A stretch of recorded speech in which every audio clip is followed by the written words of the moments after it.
এই দুনিয়ার প্রত্যেকটা মানুষ মরণশীল। প্রতিটি আত্মা মৃত্যুর স্বাদ গ্রহণ করবে, ঘোষণাকার আল্লাহ। আর যে হাসরের ময়দানে নিয়ে যেতে বলছি, ওটা হলো এমন একটা ময়দান যেখানে 18,000 মাখলুকাতের বিচার করবেন কে? শুধু মানুষের না, শুধু জিনের না, 18,000 মাখলুকাতের বিচার হবে। হয়তোবা আশ্চর্য হবেন যে হুজুর, আমরা তো জানি মানুষের জিন জাতির জন্য জান্নাত আর জাহান্নাম আছে, পশু পাখির জন্য তো জান্নাত জাহান্নাম নাই, তাহলে তাদের বিচার হবে কিভাবে?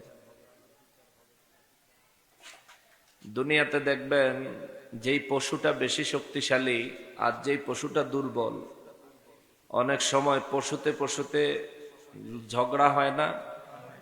সবল পশুটা দুর্বল পশুর উপর যদি জুলুম করে,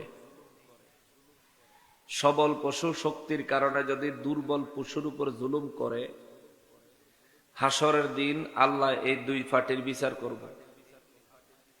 দুর্বল ওয়ালাডারে সেদিন আল্লাহ সবল বানিয়ে দিবেন, সবল ওয়ালাডারে সেদিন দুর্বল বানায় দিবেন।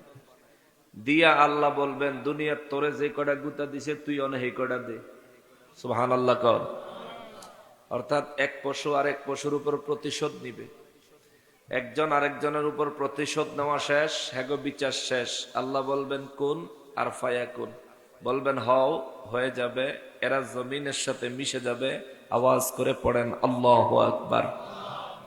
কিন্তু রয়ে গেলাম আমরা মানুষ আর জিন জাতি।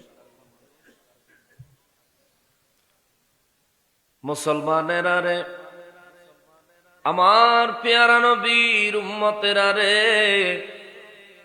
পবিত্র কুরআনুল কারীম মহান রব্বুল আলামিন 1450 বছর আগে বিশ্ববাসীর জন্য আমার নূর নবী রহমাতুল লিল আলামিনের নূরানী জবান মোবারকে জমিনে পাঠাইলেন।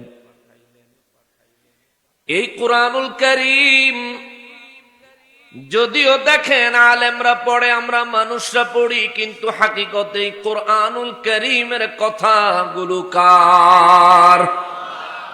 এ কুরআনুল কারীমে 114 খানা সূরা আমার আল্লাহ নাযিল করেছেন। তার মধ্যে সূরা ওয়াকিয়া 56 নম্বর সূরা। এই 56 নম্বর সূরার কিছু ফজিলত রয়েছে।